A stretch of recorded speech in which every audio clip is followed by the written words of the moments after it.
Baik, Assalamualaikum warahmatullahi wabarakatuh. Selamat malam dan salam sejahtera untuk kita semua. Perkenalkan, nama saya Dwi Sidina Julfela Sembiring. Saya merupakan mahasiswa dari Universitas Prima Indonesia dengan jurusan Teknik Informatika. Di sini saya akan menjelaskan sedikit tentang web service yang telah saya buat.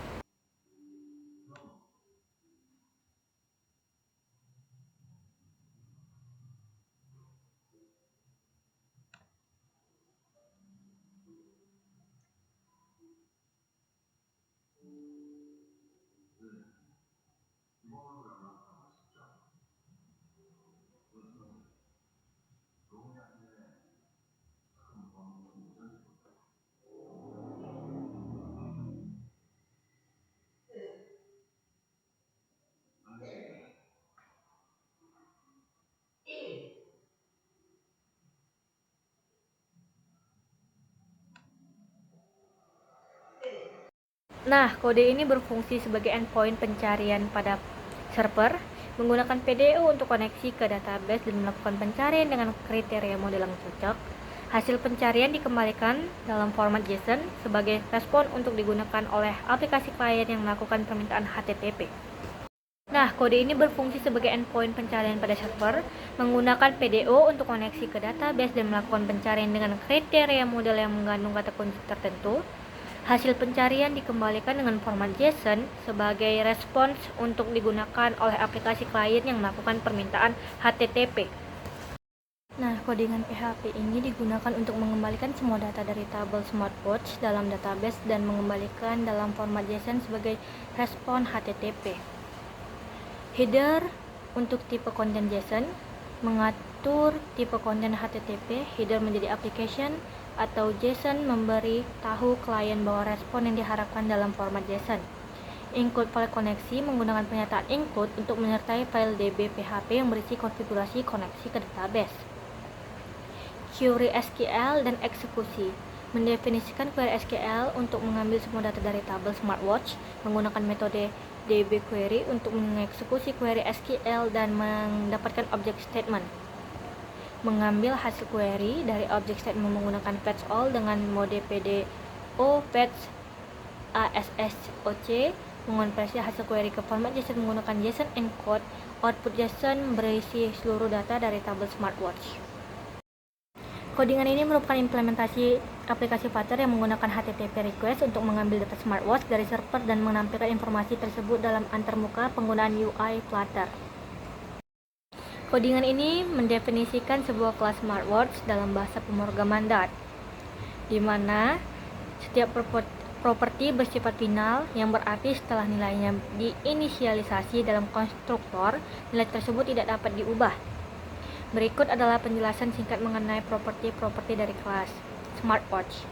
Ada ID, brand, model, operating system, display type, connectivity, price, country, year, image, description. Selain itu, terdapat konstruktor yang digunakan untuk menginisialisasi objek smartwatch dengan nilai-nilai yang diberikan saat pembuatan objek.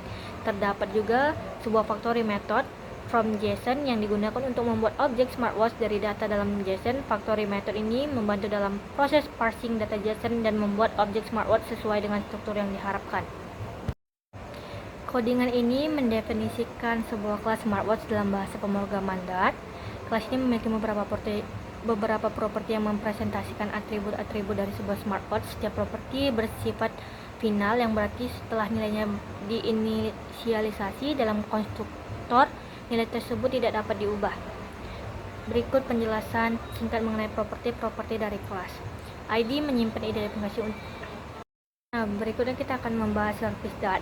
Kodingan ini adalah bagian dari sebuah service Dart yang bertanggung jawab untuk mengambil data smartwatch dari server melalui HTTP request. Mari kita bahas saja bagian-bagian utama. Yang pertama ada import statement. Import statement ini mendefinisikan dependensi dan pustaka-pustaka yang dibutuhkan, seperti pustaka untuk melakukan HTTP request dan model data smartwatch. Constant URL menyimpan base URL yang digunakan untuk mengambil data smartwatch. Fetch smartwatch function merupakan fungsi asinkron yang mengambil daftar smartwatch dari server. Parameter pertama adalah objek HTTP client yang digunakan untuk membuat HTTP request.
Nah, setelah kita selesai membuat codingan tadi, kita bisa langsung saja merankan web service yang telah kita buat. Web service kita yaitu tentang smartwatch list, di mana di sini ada beberapa brand jam. Nah, di smartwatch detail ini akan dijelaskan tentang brandnya, model, price, description, connectivity, country, operating system, display type, dan release-nya. Tidak hanya itu, kalian bisa langsung mencari barang yang kalian inginkan dengan mengetik barang apa yang ingin kalian cari di search. Sekian presentasi saya, jika ada salah saya mohon maaf. Semoga materi kali ini dapat dipahami dengan mudah.